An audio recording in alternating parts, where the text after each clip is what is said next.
crianças.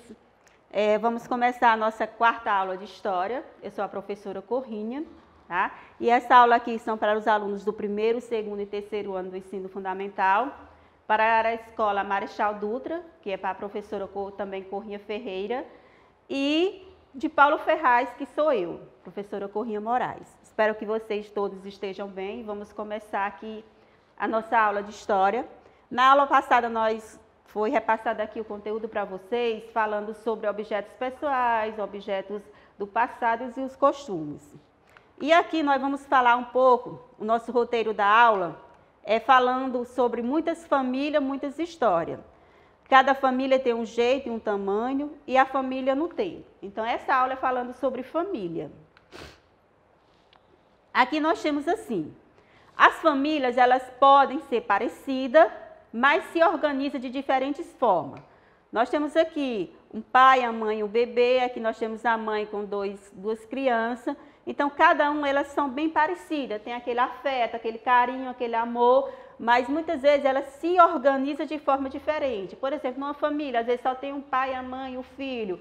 Em outra família já tem os pais, os filhos, os avós, né? Algum tio, alguma tia que mora junto. Então, eles têm aquela semelhança que é o amor, o carinho, o afeto, mas a organização é diferente. Mas isso não significa que não tenham a mesma importância.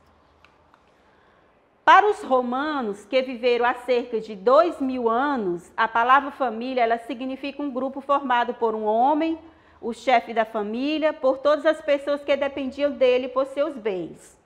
Hoje, existem muitos tipos de família, não é apenas o parentesco que une as pessoas de uma família, afeto, carinho, costume, histórias em comum, mas também são elementos de união. Então, no tempo da Roma, né, de Roma, eles tinham mais aquela ligação da família, que era aquela tradição. O homem era quem trabalhava, a mulher ficava em casa, cuidava das crianças. E hoje, na atualidade, o cenário é um pouco diferente. A mulher contribui também para a despesa da família, né? Ela trabalha, o pai trabalha, a mãe trabalha, né? E aí a organização familiar é diferente como era em anos passados, em anos anteriores. Mas sempre com aquele afeto, aquele carinho, a união, o amor. Aí, nós continuando aqui. Os acontecimentos e os costumes da família, elas fazem parte das histórias dela. Eles podem ser lembrados pelas pessoas e transmitidos por várias gerações. Os objetos também, ele pode contar uma história sobre as famílias.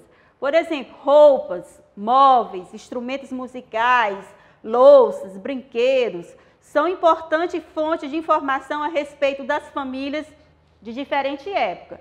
Então, tudo isso que é relacionado à família, objetos, roupas, louças, né, instrumentos, brinquedos, ela faz parte da história daquela família. O álbum de família, né, que está registrado como eram seus avós, o tataravós, bisavós, mãe, pai, tio. Então, ali é uma fonte histórica, ou seja, um registro de como é a sua família.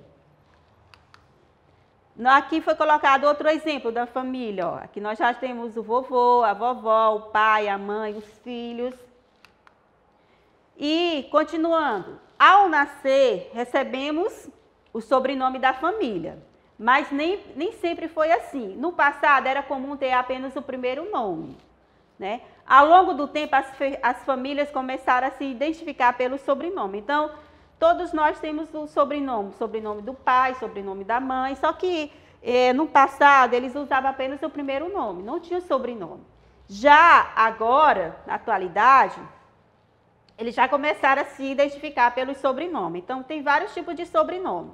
E aí eu trouxe um textinho aqui para vocês, que diz assim, gente tem nome e sobrenome.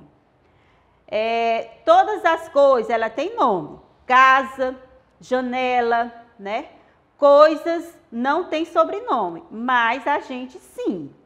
Todos os nomes têm nome. Nossa família, todos nós temos nome, né? Objetos têm nome. não tem sobrenome. Tem nome, mas gente sim, gente tem sobrenome. Então, por exemplo, no caso aqui, o meu nome é Maria do Socorro. Meu sobrenome, de Souza Moraes. No caso de Souza, pertence aqui à minha família da minha mãe e Moraes do meu pai. Então, eu coloco mais Corrinha Moraes. Corrinha é um apelido de Maria do Socorro e Moraes é meu sobrenome. Do mesmo jeito de vocês. Tem vários tipos de sobrenome. Tem Souza, tem Silva, tem Moraes, tem Costa, tem Lima, né? Então, todos esses sobrenomes é de quem? É herdado da sua família. É a junção do sobrenome da sua mamãe e o sobrenome do seu papai, tá bom? Então, esse conteúdo que foi estudado, que nós repassamos aqui nessa quarta aula de história, é falando sobre a sua família, que o bem maior que nós temos é a nossa família. A nossa família é um carinho, é o amor, né? Então, na nossa família nós recebemos isso, certo? E também na nossa família nós temos a nossa história, temos o nosso álbum, temos a história registrada da sua família, tem um sobrenome, tem a história do seu sobrenome, como foi que surgiu, de onde veio o seu nome, né? Então, tudo isso faz parte da história. Espero que vocês tenham gostado da nossa aula. Até a próxima aula. Um abraço.